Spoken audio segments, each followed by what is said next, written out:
I've always thought this was one of the weirdest Superman questions out there. Not the most important one, just one of the weirdest. Because on the surface, the answer seems obvious. Why hasn't Superman cured cancer? Well, because he's Superman. He's not a doctor. Case closed. Except the more you think about it, the less satisfying that answer becomes. Because Superman isn't just some guy in a cape. He's the last son of Krypton. And that's where this whole thing starts getting interesting. See, if you asked why Batman hasn't cured cancer, nobody would think that makes no sense. Yes, he is highly intelligent.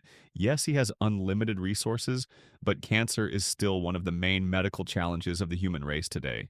But Superman comes from one of the most technologically advanced civilizations in comic book history. We're talking artificial intelligence, interstellar travel, genetic engineering, world-sized computers, planetary-scale terraforming technology, and scientific achievements that make modern Earth look primitive. So suddenly the question isn't really about Superman, it's about Krypton, and whether a civilization that advanced would have already solved many of the problems we're still struggling with today. The lines Superman refuses to cross. Before we go any further, it's worth pointing out that DC has actually explored different versions of this idea for decades. And what's fascinating is that most of those stories don't focus on whether Superman can help humanity. They focus on how much he should help. Take All-Star Superman. This version of Superman is arguably one of the most capable we've ever seen. Throughout the story, he performs miracles, advances science, solves impossible problems, and generally feels closer to a benevolent god than a traditional superhero. What's interesting isn't that he helps humanity. Of course he does. What's interesting is that even then, he never fully takes humanity's future into his own hands. There's still a line. And that line shows up again and again throughout Superman's history. Then you have Kingdom Come, a story that asks what happens when humanity becomes increasingly dependent on larger-than-life heroes. The details are different, but the underlying question is remarkably similar. At what point does guidance become dependence? At what point does protection become reliance? And then DC gives us what might be the most uncomfortable example of all. Red Sun. Because Red Sun isn't really asking whether Superman can make the world better. It's asking what happens when Superman decides he knows how to make the world better. That's a very different question, and the answer is a lot messier than people expect. Because improving the world and controlling the world can start looking surprisingly similar depending on where you're standing. And if that sounds familiar, it's because DC explored the same idea again in Injustice. One of the most common misconceptions about Superman is that his greatest power is flight, or strength, or heat vision. Personally, I don't think that's true. I think Superman's greatest power is restraint, because Superman could rule the world, and he chooses not to, again and again and again, across decades of stories. The Prime Directive. Now, this is the point where I think the discussion becomes bigger than comics.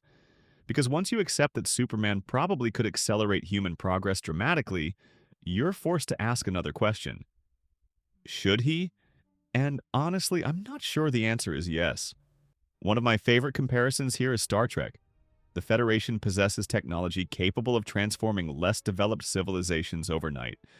Unlimited energy, advanced medicine, technology that could completely reshape societies. And yet they follow the Prime Directive. The idea that advanced civilizations shouldn't interfere with younger ones. Not because they don't care, but because intervention can create consequences nobody can predict. The knowledge problem. Imagine aliens arrived tomorrow, not movie aliens, real aliens, thousands of years ahead of us. They bring technology capable of ending disease, ending scarcity, and solving most of humanity's biggest problems. Would we actually be ready for that? My first instinct is yes, honestly, probably yours too. But then you start thinking about how humanity handles transformative technologies. Nuclear physics gave us power plants. It also gave us nuclear weapons. The internet connected the world. It also created entirely new forms of manipulation and conflict. Technology doesn't magically improve human nature. It amplifies whatever is already there. And that's where I think the cancer question becomes really interesting. Let's say Superman lands in front of the United Nations tomorrow. He opens a Kryptonian crystal. Inside is the complete cure for cancer. What happens next? Who owns it? Who manufactures it? Who gets access first? Who profits from it? Would nations cooperate? Would corporations cooperate? Would humanity suddenly become united? History suggests probably not. The challenge has never been knowledge alone. The challenge is what people do with knowledge once they have it. And then there's an even bigger possibility. The cosmic question. Maybe Superman understands something we don't. There's a proposed solution to the Fermi paradox called the zoo hypothesis. The idea is simple. Advanced civilizations might already know we're here. Maybe they're watching, maybe they're studying us, but they deliberately avoid interfering. They let younger civilizations develop on their own. Whether that's true doesn't really matter. What's interesting is how much it sounds like Superman. Maybe the greatest act of compassion isn't solving every problem for someone. Maybe it's helping them become capable of solving those problems themselves. And that's why I've never really thought this question was about cancer. It's about responsibility. It's about power. It's about who gets to decide humanity's future. The real reason Superman doesn't cure cancer. So yes, maybe or most probably, Superman could solve many of our biggest problems. Maybe he could push human civilization forward centuries, but eventually the future stops belonging to humanity and starts belonging to Superman.